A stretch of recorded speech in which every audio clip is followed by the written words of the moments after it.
There are so many myths surrounding meditation. There's the myth that we should have no thoughts whatsoever. And our mind should resemble the, what's it called? The construct in the Matrix. Everyone seen the Matrix? Yeah, gotta watch the Matrix. It's awesome.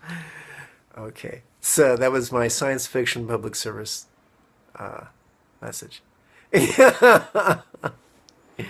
So here's here's the deal.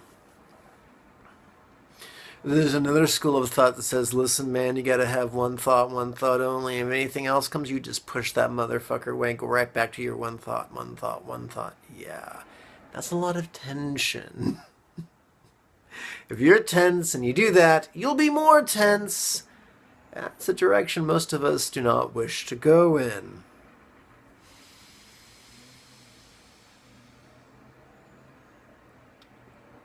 So what I found after many decades of meditation is that the most constructive, contemplative experiences are when something interesting somersaults across our awareness and we work with it in a very gentle, intuitive, almost non-conceptual way.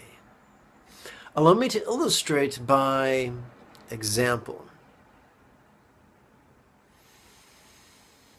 This morning I was meditating outside, and what came to mind was the image of a local meditation center. It's from the NKT tradition or New Kadampa tradition. I have some respect for its spiritual director, although it is more too fundamentalist for me. I do not wish them ill. I just do not wish to hang out with folks, who come from a rigid point of view and want to,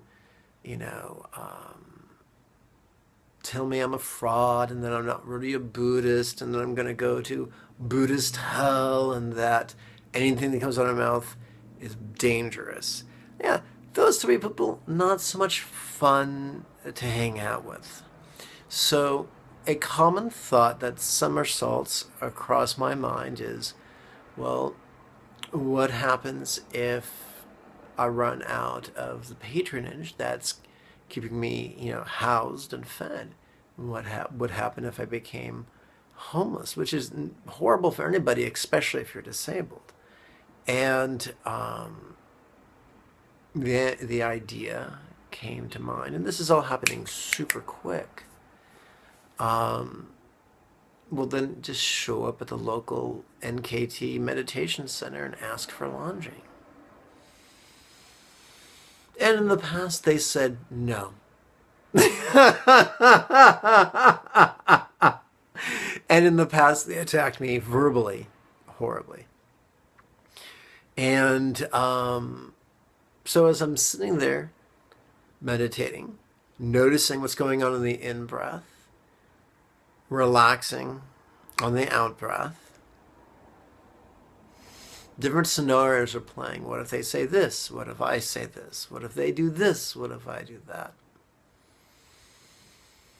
But I persisted in noticing and letting go, just letting the mind do what it does.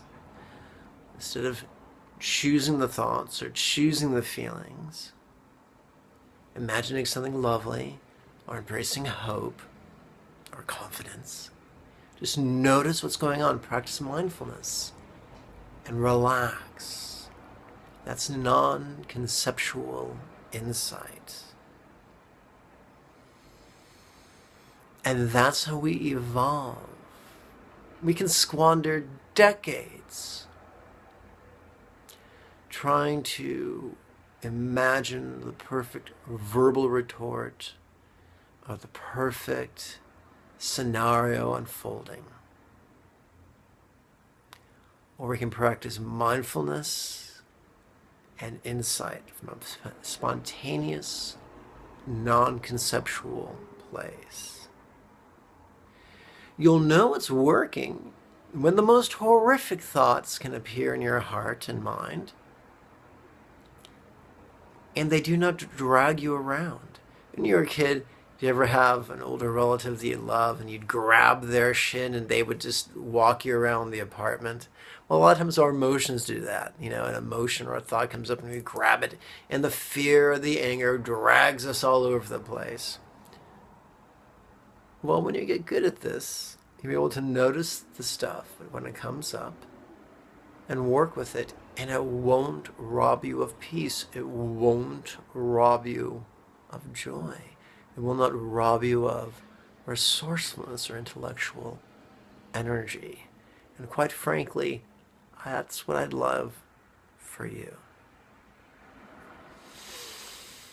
Below the video is a button that reads Show More. Click that and you'll get access to links to take you all kinds of free resources.